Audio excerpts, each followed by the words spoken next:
Hi everyone, I'm Janey Castoe. I will be talking about time management, specifically how to use the Eisenhower matrix and a structured planner to manage our busy schedules effectively in the ABA field.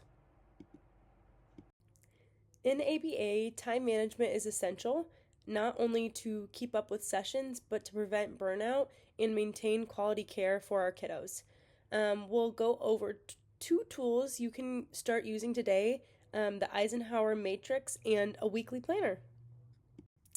So today's objectives include how to use the Eisenhower matrix, to build a realistic weekly plan, and to maintain balance between urgent and important work.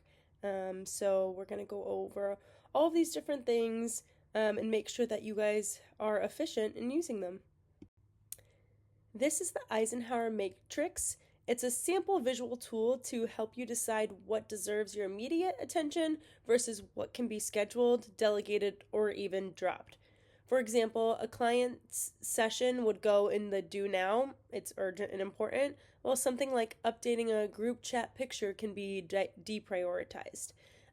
Something for the plan for it could be a homework assignment or something your boss assigns to you next week or in a few upcoming days. Something that is urgent but it's not important for you to do, something that you can delegate, is maybe a client needs a diaper in the bathroom. Hey, so and so, can you go grab this for me? I'm busy right now. And so it's just prioritizing these different tasks that build up throughout the day and fitting them into these specific boxes. So, how can we apply the matrix to our everyday lives?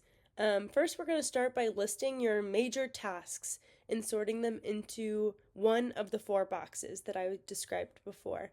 Once you have that visual, you can transfer tasks into your planner board, or your planner or your calendar based on the deadlines and workloads.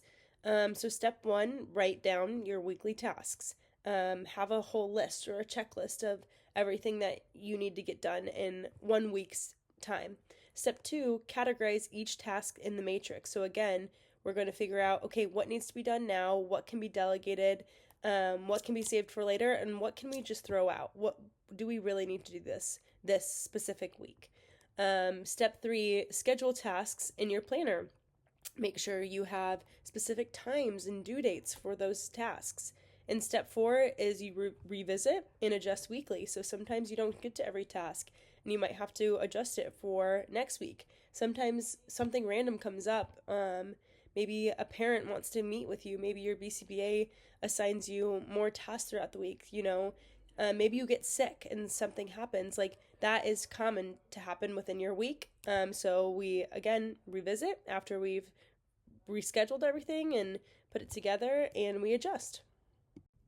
This is an example of the Eisenhower matrix kind of filled out that I wanted to show you guys just so you know how to delegate your tasks, how I delegated my tasks, and if you're someone who's busy like me, or if maybe you even have less tasks than this, this is just how you might be able to delegate them or separate them into those categories. So for my yes, it's urgent, do this now, and yes, it's important. I needed to meet with my supervisor right in the beginning of the week. I needed to finish contingencies before my meeting. I needed to meet with my SPCE 691 group because we had a project due that week, and I needed to run direct sessions with my clients. I had specific ones. And so within here, you might want to be a little bit more specific than me. Maybe you add the timestamps of when you need to meet with your group. Maybe you add who you're running a direct session with in this section and at what time. Maybe you, again, add who you're meeting with, your supervisor. These are things that I know, and so this is why it helped me, because I knew the times of them, and I knew who my supervisor was. But if you're not someone who is like that, maybe you do need to be more specific. And then for my plan for it, it's important, but it's not urgent. I needed to finish my capstone checkpoint 3 for 638. I needed to finish my capstone checkpoint 3 for 619, but I wasn't too worried about that. I knew it was due on Sunday, and I wanted to finish that later on rather than doing it right in the beginning of the week. I needed to take a quiz, and for work, I needed to fill out a VB map, milestones, and barriers grid, but my supervisor assigned it for the end of the week, so it's important, but it was not urgent. I needed to fill out current levels of functioning for another client. Again, important but not urgent. And I needed to complete my session notes. Again, that is very important, but it's not due until the end of the week. So those are things that I didn't need to prioritize right now. It wasn't as urgent, but it is still important. Again, I could have been more specific maybe and said this is the current level of functioning that maybe I needed to write, or X, Y, and Z, but in my head I already knew. Delegating to others. No, it's not important, but it might be urgent. So I had the scheduling specialist reschedule my family guidance. It is urgent, but it's not important for me to do. That is not my job, but it was still on my mind and it was my task. I needed to respond to emails. It was maybe kind of urgent, but not as important as my other tasks. I needed to organize my desks and materials. That was something that was kind of just stressing me out. And I needed to make some staff shout outs for our meeting. So that's something that I might delegate to others. I might say, hey, can you write this shout out for me super quickly? X, Y, and Z. And then deprioritize or drop. This was something that I had written on my checklist, is update my group chat picture. Something that I just really didn't need to do for that week, and it would have taken me time that I didn't have. So here's just an example of how you might want to fill out yours. So here we see a list of common challenges. It comes with managing our time, and maybe using this Eisenhower matrix is sometimes we overestimate the time we have in our week. And sometimes I will list out 30 different things and try and fit them all into this one week, and maybe not try and deprioritize them when I really need to. And so that's just a challenge that I've encountered or seen within this.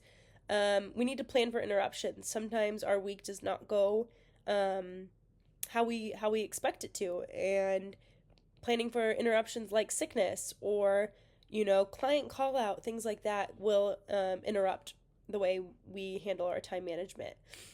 Difficulty delegating. Maybe you have a hard time giving some of your tasks to others because I know I'm someone who likes it a particular way, and maybe you don't have that same trust in others, and that's something that you just need to work through. And then another challenge I wanted to mention here is forgetting to self-care. I think on my example, I didn't really put time in there, to sit down and read my book at night. I think that's something that's really important for me, or even adding in there, I need to eat dinner and take a shower and doing all those things. And so if you're someone who wants to plan it, accordingly and or down to the exact measure, that's something that you really need to consider. Here's an example of how your week might look once you've organized tasks. Notice how each day balances direct therapy, meetings, and administrative work. Setting aside time for documentation and planning keeps you ahead of deadlines and reduces last-minute stresses. This is an easy way to remind yourself of the tasks that you have set for your day. As you can see, Janey's planner board, you can see some examples of the things that I needed to prioritize within my day, and I set a time and a date with those, and I can check them off as my day goes by. It's something that's on my work computer, and it's just a nice reminder that I have these tasks to do these days, and this is what I need to get done. So Microsoft Planner is the way to go. I'm going to begin to hand out your very own Eisenhower matrix. Think of 5 tasks you did this week. Which ones were urgent and important? Which ones could have been delegated? Which ones do you need to plan for? And which ones are you dropping? This reflection helps you apply the framework to your everyday work day. Now that you've had some time to create your own Eisenhower matrix, I hope you can see the benefits in using it weekly within your own lives.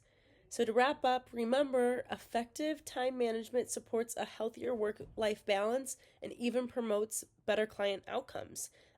when we schedule accordingly. So thanks.